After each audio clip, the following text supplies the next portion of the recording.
영흥도 낚싯배 참사.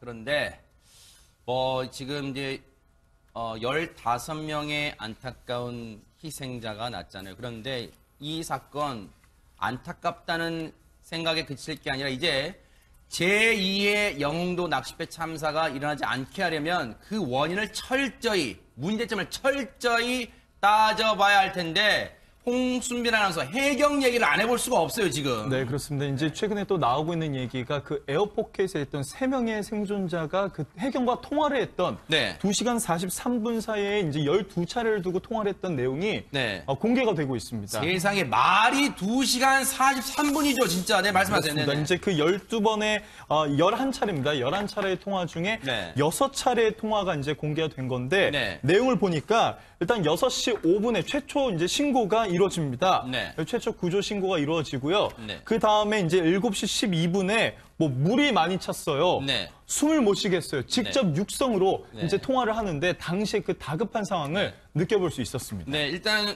정확히 하기 위해서요. 이게 뭐든 정확히 해야 되죠. 지금 요즘은 이제 특히 이런 참사는 정확하게 해야 되면 시간 같은 것도요. 12월 3일 날입니다. 거의 모든 분들이 휴일 단잠에 빠져 계실 새벽 시간이 있습니다. 12월 3일 6시 5분에 이제 사고가 납니다. 그때 신고가 이루어진 건 아니에요. 그때 사고가 납니다. 배가 뒤집힙니다. 명진 15, 급유선 명진 15에 들이받쳐서 선창 1호, 낚싯배 선창 1호가 뒤집힌 게 3일 오전 6시 5분. 그로부터 4분 뒤인 6시 9분에 이제 처음으로 구조 신고가 연결이 됩니다. 그 이후에 보세요. 6시 9분에 첫 구조 신고가 이루어졌는데 김복준 의원님, 네. 앞서 홍순빈 아나운서 설명처럼 구조가 되기까지는 2시간 43분이 걸렸어. 이 에어포켓에 있던 3분이요. 예, 예. 이 얘기를 듣는 시청자분들이 이럴 거예요. 이게 실화냐? 그럴 겁니다, 진짜. 맞습니다. 네. 그 항구를 떠나서 불과 몇 분 되지도 않는 거리에 있었기 때문에요. 네. 원칙대로라고 하면은 고속정이 출동하면 한 5분에서 10분 내외에 출동해서 구조활동이 진행됐어야 될 거리거든요. 네. 그러다 보니까 2시간 몇 분, 더더군다나 에어포켓에 있는 분들이 2시간 43분 만에 구조가 됐다고 그러니까 네. 대한민국 어느 국민도 이해할 수가 없는 것이죠. 그러니까요. 그런데 이제 문제는요. 네. 사실상 6시 09분에 피해자들이 신고한 거 이전에 네. 6시 05분에 네. 들이받은 네. 그러니까 그 유조선 네, 명진 15, 네. 명진 1호에서 명진 먼저 15, 네. 사고 신고를 했어요. 그래서 네. VSH에 그게 나오거든요. 네. 그렇다면 그 조난 그 지점을 네. 해경에서는 이미 알고 있다고 봐야 되거든요. 네. 위치를 새삼스럽게 신고하는 사람한테 들을 필요도 없는 거예요. 네. 그런 부분 때문에 지금 비난이 가중되고 있는 것입니다. 네. 그러면요, 앞서 홍순빈 아나운서가 얘기해 드렸듯이 모두 11차례 통화가 이루어졌습니다. 저희가 그 통화 내용, 실제 통화 내용을 저희가 여러분께 생생히 들려드리고 얘기를 이어가 보도록 하겠습니다. 우리 얼마까지 타셨어요? 많이 탔어. 숨을 못 쉬겠어요. 지금 그래서 소리가 안 들리는 것 같은데 잠깐만 기다려주세요. 저는 시간 안 됐는데요. 선생님 찾으셨어요? 소리가 들리세요? 저희 구조대? 네, 방금 말소리. 물론 해경도 나름 최선을 다하려고 그리고 위치를 파악하기 위해서 계속 통화를 유도하려고 기다려주세요라고 말을 했을 거라고 100번 양보해서 해석을 해보겠습니다만 유은정 원장님, 저 정말 한 평도 안 될 만한 그 에어포켓에서 3사람이 머리만 내밀고 숨을 헉헉대고 있는 순간에 잠깐만 기다려주세요라는 해경의 이 얘기를 어떻게 우리는 받아들여야 될까요? 그 공포 중에 가장 무서운 공포가 바로 내가 스스로를 조절할 수 없는 상황을 조절할 수 없는 공포거든요. 그래서 네. 공황장애 원인이 되기도 하는데 네. 그것을 바로 폐쇄공포증이라고 합니다. 네. 폐쇄공포증 상태는 갇혀 있고 네. 내가 마음대로 할 수 있는 도망갈 수도 없고 숨쉬기도 곤란하고 아하. 더더군다나 죽음이 곧 임박한 아이고. 그런 아주 극도의 공포 상태라고 할 수 있겠습니다. 그러니까요. 세상에 그런 분들한테 이 구조 신고 전화 중에요. 8번째 통화에서는요. 8번째 통화까지 이런 상황입니다. 바로 구해주세요. 여보세요. 살려줘요.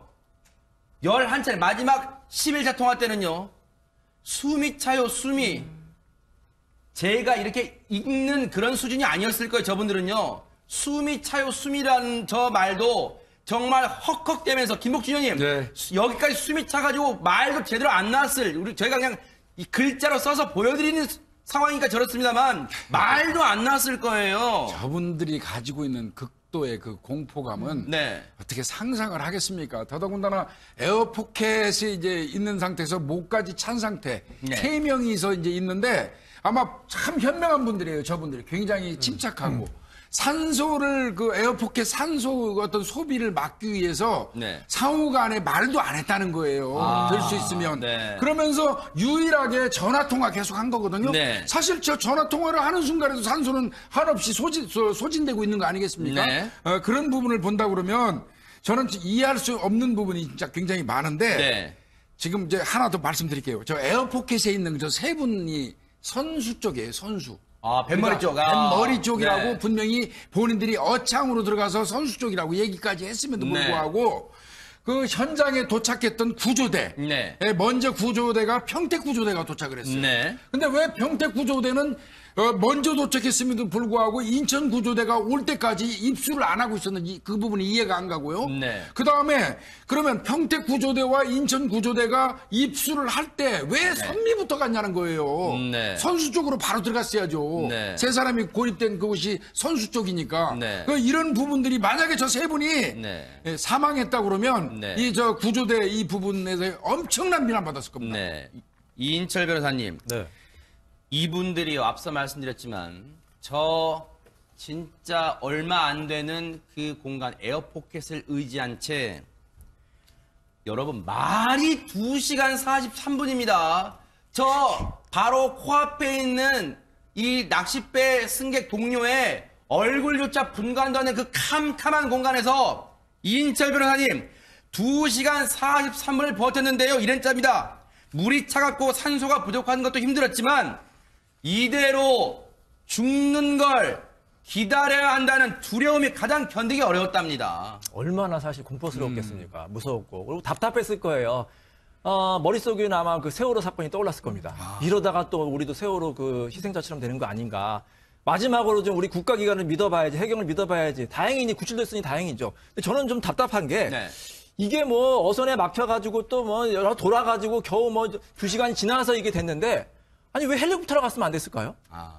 이게 아니 너무 부처 간의 업무 협조가 안 되는 거예요. 소방 헬기도 있죠. 아니면 군인, 육해 공군 이거 다 업무 간 협조가 되면은 뭐 닥터 헬기 이런 것도 있잖아요. 네. 미국 같은 거 보세요. 그 해상에서 하고 나면 바로 그냥 그 헬기에 이 수색 요원이 타가지고 위에서 공중에서 이렇게 낙하한 다음에 다이빙하나요? 다이빙해서 네. 요원 다이빙해서 바로 가는 거예요. 네. 그 5분이면 돼요. 5분이면. 네. 뭐 예산 탈환 물론 예산도 중요하죠. 업무 간의 네. 협조가 안 되고 있고요. 또 아하. 이 전화 받는 해경 굉장히 뭐 어쨌든 피해자를 안심시키려고 나름 노력을 했지만 그 전화 받는 해경하고 현장에 가 있는 해경하고 커뮤니케이션이 안 돼 있는 거예요. 네. 계속해서 위치를 물어봤잖아요. 네. 산소가 부족한데 말을 지금 시키면 안 되는데 위치가 알았으면 그냥 안심하고 기다리고 계세요. 이 말만 하면 됩니다. 지금 네. 산소를 아껴야 되는데. 네. 그래서 계속 지금 말을 하고 있고 위치 물어보고 있고 세월호 때는 위도와 경도를 물어봤대요. 아니 우리가 위도와 경도를 어떻게 합니까? 정말로 진짜. 핸드폰에 지금 다 그 GPS 됐기 때문에 그 충분히 그 과학 기술로 탐지가 되거든요. 네. 그리고 어디에 되는지 아까 말씀하셨잖아요. 네. 이 업무 간의 부처 커뮤니케이션 이 국민들이 안심하고 국가를 믿고 하려면은 아직 멀었습니다. 네. 이번 기회로 해내서 이게 빨리 하루속히 좀 개선이 돼야 됩니다. 그러니까요. 홍순변 아나운서. 네. 저 에어포켓에 갇혔던 세 분은요.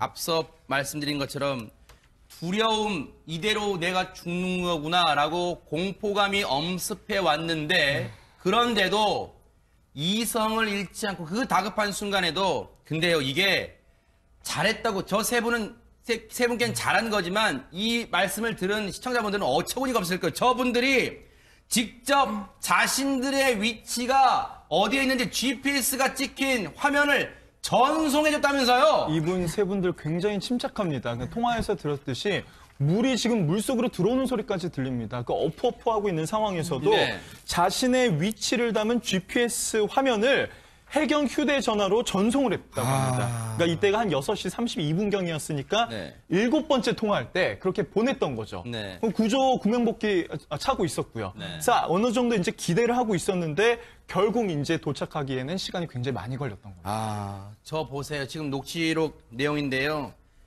예, 빨리 가겠습니다. 빨리 좀요. 아니면 우리 위치를 보내드려요. 못 찾으면 위치요? 예, 위치 한번 다시 알려주시겠어요? 핸드폰으로 보내드릴게요.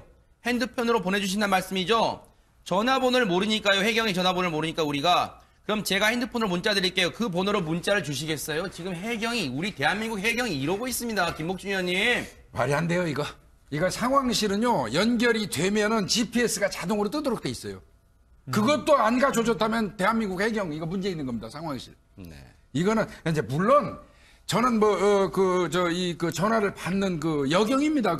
여경 남경하면 안 되겠지만, 그 상황실 요원이 본인 나름대로는 이 조난당한 분들하고 지속적으로 교신을 하면서 심정적인 어떤 안정을 주고자 했다고 얘기를 하고 있으니까 그렇게 믿고 싶은데요. 네. 이거 GPS를 캡처해가지고 본인한테 보내도록 이렇게 시키고 이거는 애초부터 말이 안 돼요. 그렇게 얘기했어야죠. 자동으로 우리는 위치 뜹니다. 그러니까 최대한으로 빨리 가겠습니다 하고 얘기를 해야지 그분들이 그거 하게 하면 되겠습니까? 여러분 상상을 해보세요. 그 에어포켓의 공기에 물이 계속 물속으로 철퍽철퍽 들어와서 컥컥대고 있는데 거기서 휴대폰을 켜가지고 GPS 위치를 찍힌 걸 화면을 전송하고 있어요. 캡처해가지고. 캡처해서 전송하고 있습니다. 이러고 있어요 지금. 그걸 해경은 당연하다는 듯이 그거 빨리 그럼 문자로 보내주세요. 이러고 있습니다. 자, 그래서 어디냐고 해경은 위치를 알고 있었다는데 그러면 앞서 드린 것처럼 그럼 어디세요? 지금 어디세요? 라고 왜 수차례 물어봤을까 하는 궁금증이 생길 수밖에 없잖아요. 홍순빈 아나운서 뭐라고 합니까 해경은? 그러니까 해경은 이제 그 위치를 잘 발견 이제 못 하고 있던 겁니다. 그러니까 아하. 그 GPS 배에 있던 GPS가 제대로 이제 작동을 하지 않고 있기 때문에 이제 계속 이제 시간을 끌어가고 있는 상황이었습니다. 그 위치를 알고 있었다고 일단 해경은 얘기를 해요. 근데 해경이 위치를 알고 있었는데도 왜 어디냐고 여러 차례 물어봤냐고 이제 이 언론들이 물어보잖아요. 정치권에서 지금 이거 관심 있잖아요. 그래서 왜 수차례 물어봤느냐 했더니 이럽니다.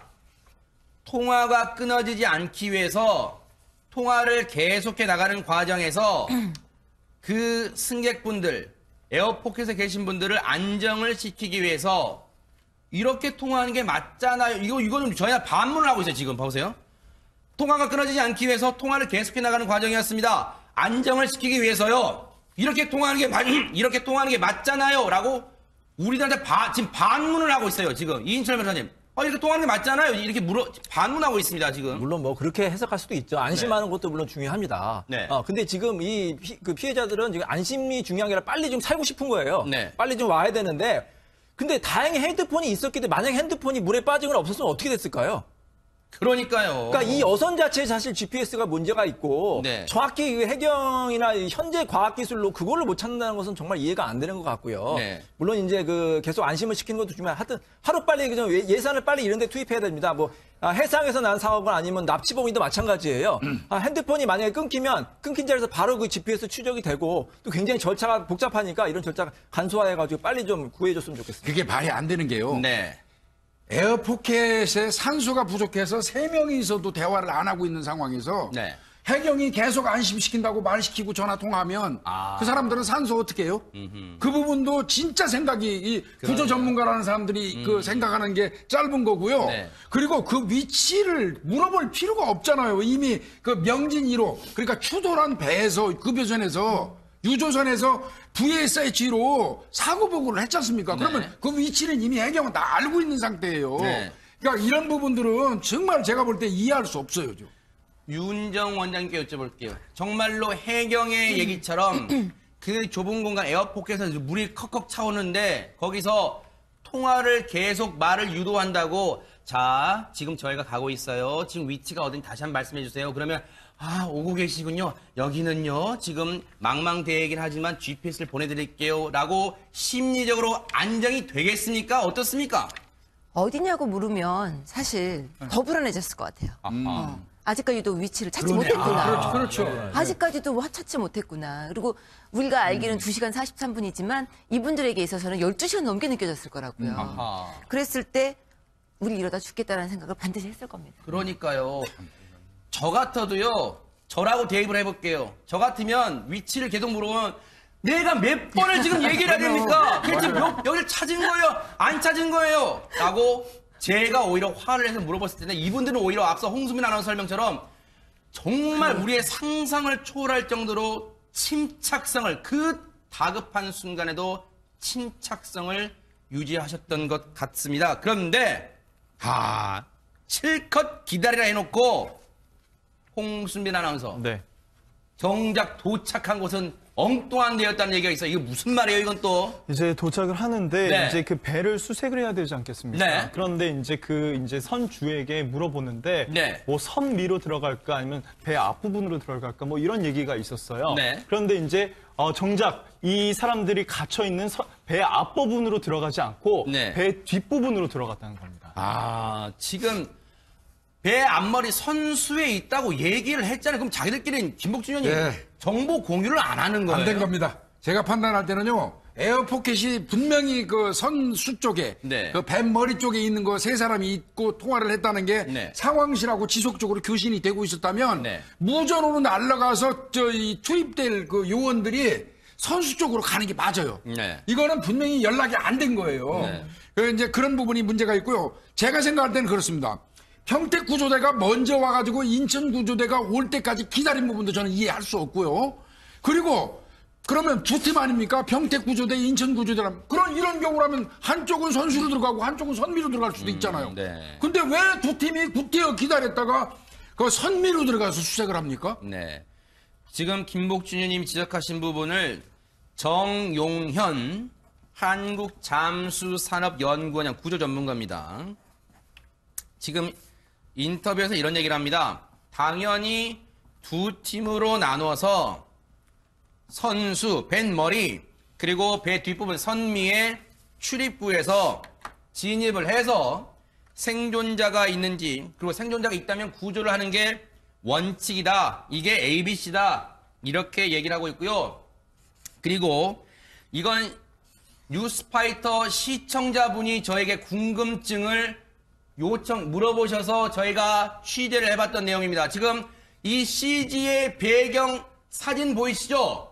자, 저 멀찌감치 지금 뒤집힌 게 바로 선창 1호 낚싯배입니다. 이거 저기 뒤집힌 거 중간에 있는 게요. 작은 거요. 선창 1호 낚싯배가 뒤집혀져 있죠? 해경이 우리 육안으로 아무리 원근법이라는 게 있다지만 육안으로 봐도 좋기 20m 넘을 것처럼 20-30m 될 것처럼 보여요. 그러면 해경의 지금 특수구조대입니다. 이거 처음에 도착한 해경은 저렇게 수중으로 들어가서 구조할 수 있는 그런 능력을 갖춘 구조대는 못 왔어요. 이 수중 구조대는 나중에 왔습니다. 자, 나중에 왔는데 저 해경의 구조 보트가요. 왜 20-30m 멀찌감치 떨어져서 정박한 채 구조요원이 다이빙 하느냐라고 시청자분이 예리한 눈을 가지고 저희한테 질문을 해오셨기 때문에 저희가 오늘 알아봤습니다. 그랬더니 전문가들이 전문가들의 답변을 제가 좀 읽어드릴게요. 정운채 전 해군 해난 구조대장님은 이렇게 얘기합니다. 구조 잠수사가 어떤 이동수단을 이용했는지 현장에서 수심이나 여러 가지 정황을 고려해서 판단한 것이다. 라고 얘기를 하셨고, 진교중 전 해군 해난구조대장은 이렇게 얘기를 합니다. 구조를 요하는 배에 고속단정을 가까이 붙여놓고 구조잠수사들이 구조하는 게 원칙이다. 이렇게 얘기를 하고 있는데 어떻게 봐야 될까요? 김복준 의원님. 저는 후자가 맞는 것 같은데 아무리 생각을 해봐도 왜 먼 거리에서 그 바닷속으로 헤엄쳐가는 시간을 소비합니까? 왜냐하면 골든타임 같은 게 있는데 그러니까요. 바다에 다이빙하면 또 저희가 헤엄쳐 가야 되잖아요. 그러니까 촌각을 다투는 저 시간에 왜 그렇게 해야 되는지 그 이유는 뭐 제가 전문가가 아니어서 모르겠지만 일반인의 상식으로 볼 때는 도저히 이해가 안 가는 부분이죠. 예. 자, 지금 저렇게 선수와 선미에 진입해서 생존자를 구하는 게 원칙이라고 전문가들은 얘기했는데 그 원칙을 해경이 일단 현장에서는 지키지 않았던 것 같다고 지금 추정이 됩니다. 그러면 이런 생각을 해볼 수밖에 없어요. 이인철 변호사님. 해경 입장에서는요. 박근혜 정부 때 청천벽력, 해경 해체라는 청천벽력 같은 소식을 들었잖아요. 네. 그런데 문재인 정부 들어와서 해경 부활되는 기쁜 소식 맞이했잖아요. 해경이 해체됐다가 부활되는 거기에만 멈출 게 아니잖아요, 지금. 물론 이제 경찰 여러분, 해경 여러분 애쓰는 거 알고 있는데 네. 정말 안타까운 점이 많습니다. 지적해야 될 게 많아요. 일단은 이 매뉴얼이 좀 부족한 것 같아요. 매뉴얼 부재.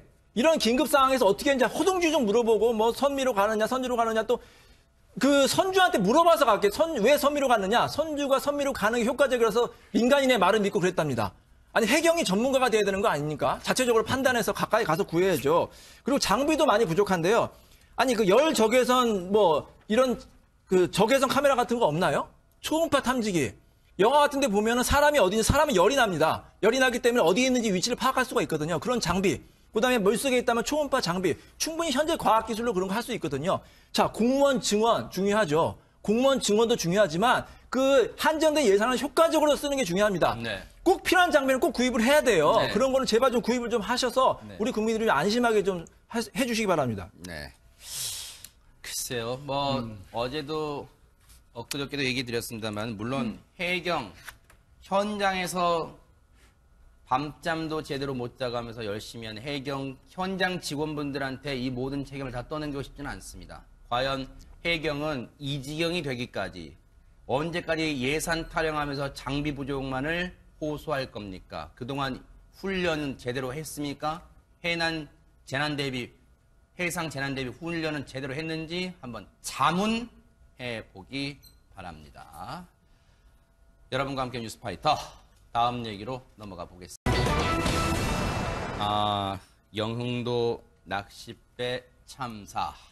그런데 지금 이제 15명의 안타까운 희생자가 났잖아요. 그런데 이 사건 안타깝다는 생각에 그칠 게 아니라 이제 제2의 영흥도 낚싯배 참사가 일어나지 않게 하려면 그 원인을 문제점을 철저히 따져봐야 할 텐데 홍순빈 아나운서 해경 얘기를 안 해볼 수가 없어요, 지금. 네, 그렇습니다. 이제 최근에 또 나오고 있는 얘기가 그 에어포켓에 있던 3명의 생존자가 그 해경과 통화를 했던 네. 2시간 43분 사이에 이제 12차례를 두고 통화를 했던 내용이 네. 공개가 되고 있습니다. 세상에 말이 2시간 43분이죠, 진짜. 네, 말씀하세요. 그렇습니다. 네네. 이제 그 12번의 11차례입니다. 11차례의 통화 중에 네. 6차례의 통화가 이제 공개가 된 건데 네. 내용을 보니까 일단 6시 5분에 최초 이제 신고가 이루어집니다. 네. 최초 구조 신고가 이루어지고요. 네. 그 다음에 이제 7시 12분에 물이 많이 찼어요. 네. 숨을 못 쉬겠어요. 직접 육성으로 네. 이제 통화를 하는데 당시에 그 다급한 상황을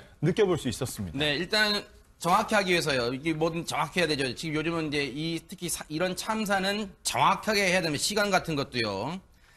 12월 3일 날입니다. 거의 모든 분들이 휴일 단잠에 빠져 계실 새벽 시간이 있습니다. 12월 3일 6시 5분에 이제 사고가 납니다. 그때 신고가 이러는 건 아니에요. 그때 사고가 납니다. 배가 뒤집힙니다. 명진 15, 급유선 명진 15에 들이받쳐서 선창 1호, 낚싯배 선창 1호가 뒤집힌 게 3일 오전 6시 5분. 그로부터 4분 뒤인 6시 9분에 이제 처음으로 구조 신고가 연결이 됩니다. 그 이후에 보세요. 6시 9분에 첫 구조 신고가 이루어졌는데 김복준 의원님 네. 앞서 홍순빈 아나운서 설명처럼 구조가 되기까지는 2시간 43분이 걸렸어. 에어포켓에 있던 세 분이요. 예, 예. 이 얘기를 듣는 시청자분들이 이럴 거예요. 이게 실화냐? 그럴 겁니다, 진짜. 맞습니다. 네. 그 항구를 떠나서 불과 몇 분 되지도 않는 거리에 있었기 때문에요. 네. 원칙대로라고 하면은 고속정이 출동하면 한 5분에서 10분 내외에 출동해서 구조활동이 진행됐어야 될 거리거든요. 네. 그러다 보니까 2시간 몇 분, 더더군다나 에어포켓에 있는 분들이 2시간 43분 만에 구조가 됐다고 그러니까 네. 대한민국 어느 국민도 이해할 수가 없는 것이죠. 그러니까요. 그런데 이제 문제는요. 네. 사실상 6시 09분에 피해자들이 신고한 거 이전에 네. 6시 05분에 네. 들이받은 네. 그러니까 그 유조선 네, 명진 15 네. 명진 1호에서 명진 먼저 15 네. 사고 신고를 했어요. 그래서 네. VSH에 그게 나오거든요. 네. 그렇다면 그 조난 그 지점을 네. 해경에서는 이미 알고 있다고 봐야 되거든요. 네. 위치를 새삼스럽게 신고하는 사람한테 들을 필요도 없는 거예요. 네. 그런 부분 때문에 지금 비난이 가중되고 있는 것입니다. 네. 그러면요, 앞서 홍순빈 아나운서가 얘기해 드렸듯이 모두 11차례 통화가 이루어졌습니다. 저희가 그 통화 내용, 실제 통화 내용을 저희가 여러분께 생생히 들려드리고 얘기를 이어가 보도록 하겠습니다. 우리 얼마까지 타셨어요? 많이 탔어. 서울 못 치겠어요. 지금 그래서 소리가 안 들리는 것 같은데 잠깐만 기다려주세요. 저는 이제 2시간 됐는데, 선생님 찾으셨어요? 소리가 들리세요? 저희 구조대? 네, 저는 말소리. 물론 해경도 나름 최선을 다하려고 그리고 위치를 파악하기 위해서 계속 통화를 유도하려고 기다려 주세요라고 말을 했을 거라고 100번 양보해서 해석을 해보겠습니다만 유은정 원장님, 저 정말 한 평도 안 될 만한 그 에어포켓에서 세 사람이 머리만 내밀고 숨을 헉헉대고 있는 순간에 잠깐만 기다려주세요라는 해경의 이 얘기를 어떻게 우리는 받아들여야 될까요? 그 공포 중에 가장 무서운 공포가 바로 내가 스스로를 조절할 수 없는 상황을 조절할 수 없는 공포거든요. 그래서 네. 공황장애 원인이 되기도 하는데 네. 그것을 바로 폐쇄공포증이라고 합니다. 네. 폐쇄공포증 상태는 갇혀 있고 네. 내가 마음대로 할 수 있는 도망갈 수도 없고 숨쉬기도 곤란하고 아하. 더더군다나 죽음이 곧 임박한 아이고. 그런 아주 극도의 공포 상태라고 할 수 있겠습니다. 그러니까요. 세상에 그런 분들한테 이 구조 신고 전화 중에요. 8번째 통화에서는요. 8번째 통화까지 이런 상황입니다. 바로 구해주세요. 여보세요. 살려줘요. 11차례 마지막 11차 통화 때는요. 숨이 차요. 제가 이렇게 읽는 그런 수준이 아니었을 거예요. 저분들은요. 숨이 차요. 숨이라는 저 말도 정말 헉헉대면서 김복준 의원님 네. 여기까지 숨이 차가지고 말도 제대로 안 나왔을 저희가 그냥 이 글자로 써서 보여드리는 상황이니까 저렇습니다만 말도 안 나왔을 거예요. 저분들이 가지고 있는 극도의 그 공포감은 네. 어떻게 상상을 하겠습니까? 더더군다나 에어포켓에 이제 있는 상태에서 목까지 찬 상태, 네. 3명이서 이제 있는데 아마 참 현명한 분들이에요. 저분들이 굉장히 침착하고 산소를 그 에어포켓 산소 어떤 소비를 막기 위해서 네. 상호간에 말도 안 했다는 거예요. 될 수 있으면. 네. 그러면서 유일하게 전화 통화 계속 한 거거든요. 네. 사실 저 전화 통화를 하는 순간에도 산소는 한없이 소진되고 있는 거 아니겠습니까? 네. 그런 부분을 본다 그러면 저는 이해할 수 없는 부분이 진짜 굉장히 많은데 네. 지금 이제 하나 더 말씀드릴게요. 저 에어포켓에 있는 저 세 분이 선수 쪽이에요. 선수. 뱃머리 쪽. 뱃머리 쪽이라고 네. 분명히 본인들이 어창으로 들어가서 선수 쪽이라고 얘기까지 했음에도 네. 불구하고 그 현장에 도착했던 구조대. 네. 먼저 구조대가 평택 구조대가 도착을 했어요. 네. 근데 왜 평택 구조대는 먼저 도착했음에도 불구하고 인천 구조대가 올 때까지 입수를 안 하고 있었는지 그 부분이 이해가 안 가고요. 네. 그 다음에 그러면 평택 구조대와 인천 구조대가 입수를 할 때 왜 선미부터 갔냐는 거예요. 네. 선수 쪽으로 바로 들어갔어야죠. 네. 세 사람이 고립된 그곳이 선수 쪽이니까. 네. 이런 부분들이 만약에 저 세 분이 네. 사망했다 그러면 아니면 네. 이 저 구조대 이 부분에서 엄청난 비난받았을 겁니다. 네. 이인철 변호사님. 네. 이분들이요, 앞서 말씀드렸지만, 저 진짜 얼마 안 되는 그 공간, 에어포켓을 의지한 채, 여러분, 말이 2시간 43분입니다. 저 바로 코앞에 있는 이 낚싯배 승객 동료의 얼굴조차 분간도 안 되는 그 캄캄한 공간에서 이인철 변호사님, 2시간 43분을 버텼는데요. 이런 짭니다. 물이 차갑고 산소가 부족한 것도 힘들었지만, 이대로 죽는 걸 기다려야 한다는 두려움이 가장 견디기 어려웠답니다. 얼마나 사실 공포스러웠겠습니까? 무서웠고. 그리고 답답했을 거예요. 머릿속에는 아마 그 세월호 사건이 떠올랐을 겁니다. 이러다가 또 우리도 세월호 그 희생자처럼 되는 거 아닌가. 마지막으로 좀 우리 국가기관을 믿어봐야지, 해경을 믿어봐야지. 다행이니 구출됐으니 다행이죠. 근데 저는 좀 답답한 게 네. 이게 뭐 어선에 막혀가지고 또 뭐 여러 돌아가지고 겨우 뭐 2시간이 지나서 이게 됐는데 아니 왜 헬리콥터로 갔으면 안 됐을까요? 이게 아니 너무 부처 간에 업무 협조가 안 되는 거예요. 소방 헬기도 있죠. 아니면 군인, 육해 공군 이거 다 업무 간 협조가 되면은 뭐 닥터 헬기 이런 것도 있잖아요. 네. 미국 가진 거 보세요. 그 해상에서 하고 나면 바로 그냥 그 헬기에 이 수색 요원이 타가지고 위에서 공중에서 이렇게 낙하한 다이빙 다음에 하나요? 다이빙해서 네. 요원 다이빙해서 바로 가는 거예요. 네. 그 5분이면 돼요. 5분이면. 네. 뭐 예산 탈에 물론 예산도 중요하죠. 업무 간에 네. 협조가 안 되고 있고요. 또 아하. 이 전화 받는 해경 굉장히 뭐 어쨌든 피해자를 안 시키려고 나름 노력을 했지만 그 전화 받는 해경하고 현장에 가 있는 해경하고 커뮤니케이션이 안 돼 있는 거예요. 네. 계속해서 위치를 물어봤잖아요. 네. 산소가 부족한데 말을 지금 시키면 안 되는데 위치가 알았으면 그냥 안심하고 기다리고 계세요. 이 말만 하면 됩니다. 지금 네. 산소를 아껴야 되는데. 네. 그래서 계속 말을 하고 있고 위치 물어보고 있고 세월호 때는 위도와 경도를 물어봤대요. 아니 우리가 위도와 경도를 어떻게 합니까? 정말로 진짜. 핸드폰에 지금 다 그 GPS 됐기 때문에 그 충분히 그 과학 기술로 탐지가 되거든요. 네. 그리고 어디에 있는지 아까 말씀하셨잖아요. 네. 이 업무 간의 부처 커뮤니케이션 이 국민들이 안심하고 국가를 믿고 하려면은 아직 멀었습니다. 네. 이번 기회로 해내서 이게 빨리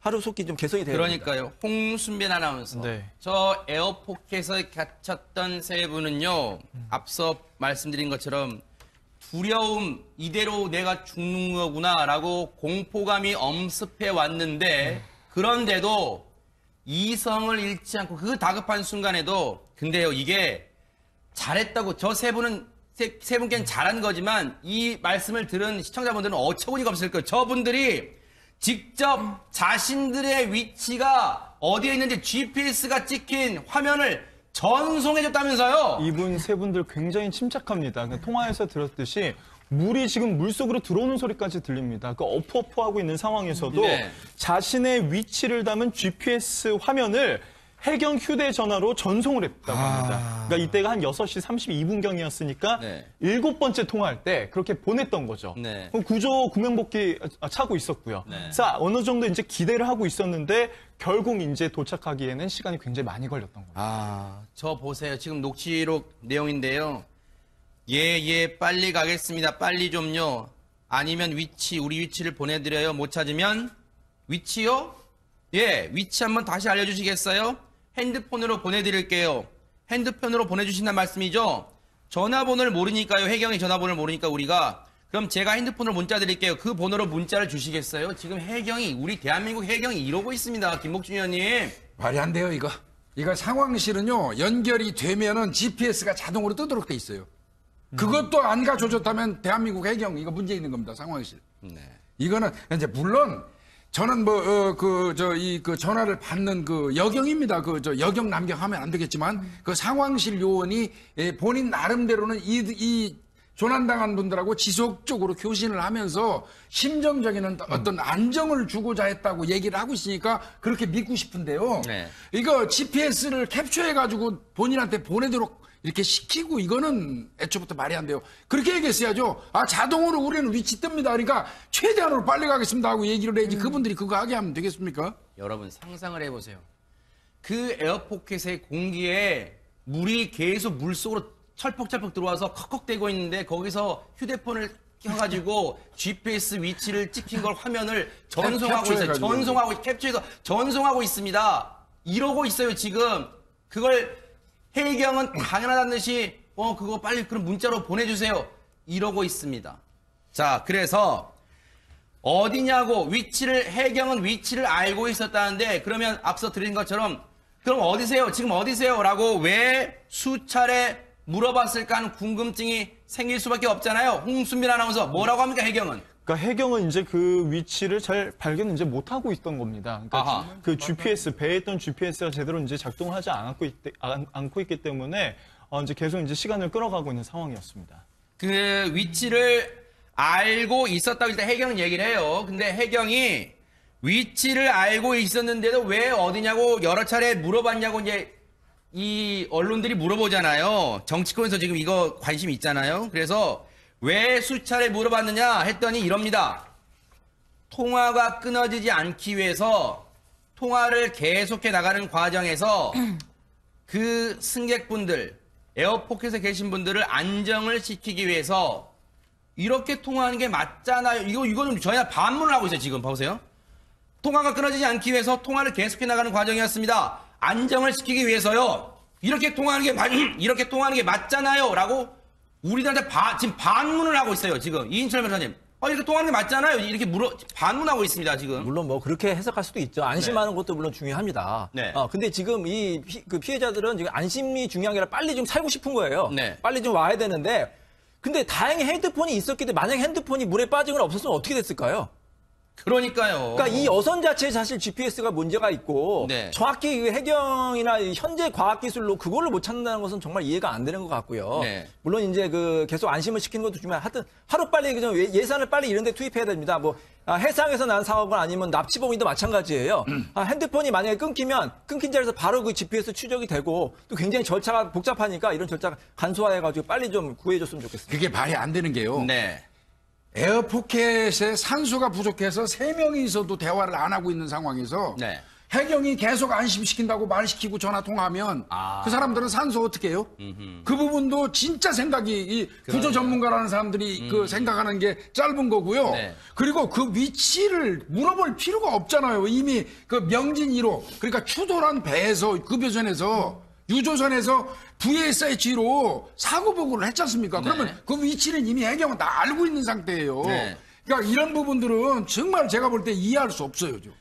윤정 원장님께 여쭤볼게요. 정말로 해경의 얘기처럼 그 좁은 공간 에어포켓에서 물이 컥컥 차오는데 거기서 통화를 계속 말을 유도한다고 자, 지금 저희가 가고 있어요. 지금 위치가 어딘지 다시 한번 말씀해 주세요. 그러면 오고 계시군요. 여기는요. 지금 망망대해이긴 하지만 GPS를 보내드릴게요. 라고 심리적으로 안정이 되겠습니까? 어떻습니까? 어디냐고 물으면 사실 더 불안해졌을 것 같아요. 아직까지도 위치를 찾지 못했구나. 그렇죠. 아직까지도 찾지 못했구나. 그리고 우리가 알기는 2시간 43분이지만 이분들에게 있어서는 12시간 넘게 느껴졌을 거라고요. 아하. 그랬을 때 우리 이러다 죽겠다는 생각을 반드시 했을 겁니다. 그러니까요.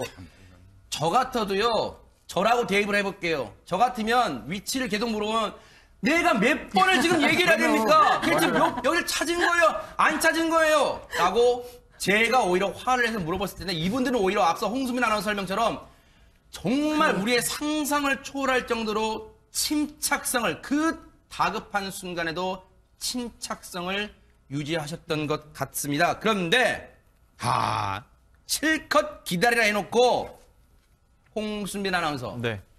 정작 도착한 곳은 엉뚱한 데였다는 얘기가 있어요. 이거 무슨 말이에요, 이건 또? 이제 도착을 하는데 네. 이제 그 배를 수색을 해야 되지 않겠습니까? 네. 그런데 이제 선주에게 물어보는데 네. 뭐 섬 위로 들어갈까 아니면 배 앞부분으로 들어갈까 뭐 이런 얘기가 있었어요. 네. 그런데 이제 정작 이 사람들이 갇혀 있는 배 앞부분으로 들어가지 않고 네. 배 뒷부분으로 들어갔다는 겁니다. 지금 배 앞머리 선수에 있다고 얘기를 했잖아요. 그럼 자기들끼리는 김복준 의원이 네. 정보 공유를 안 하는 거예요? 안 된 겁니다. 제가 판단할 때는요. 에어포켓이 분명히 그 선수 쪽에 네. 그 뱃머리 쪽에 있는 거 세 사람이 있고 통화를 했다는 게 네. 상황실하고 지속적으로 교신이 되고 있었다면 네. 무전으로 날아가서 이 투입될 그 요원들이 선수 쪽으로 가는 게 맞아요. 네. 이거는 분명히 연락이 안 된 거예요. 네. 그래서 이제 그런 부분이 문제가 있고요. 제가 생각할 때는 그렇습니다.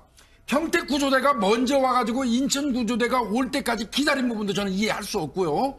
그리고 그러면 두 팀 아닙니까? 평택 구조대, 인천 구조대라면. 그런 이런 경우라면 한쪽은 선수로 들어가고 한쪽은 선미로 들어갈 수도 있잖아요. 네. 근데 왜 두 팀이 굳대어 기다렸다가 그 선미로 들어가서 수색을 합니까? 네.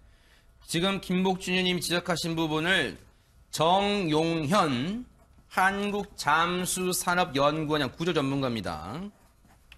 지금 인터뷰에서 이런 얘기를 합니다. 당연히 두 팀으로 나누어서 선수, 뱃머리, 그리고 배 뒷부분 선미의 출입구에서 진입을 해서 생존자가 있는지, 그리고 생존자가 있다면 구조를 하는 게 원칙이다. 이게 ABC다. 이렇게 얘기를 하고 있고요.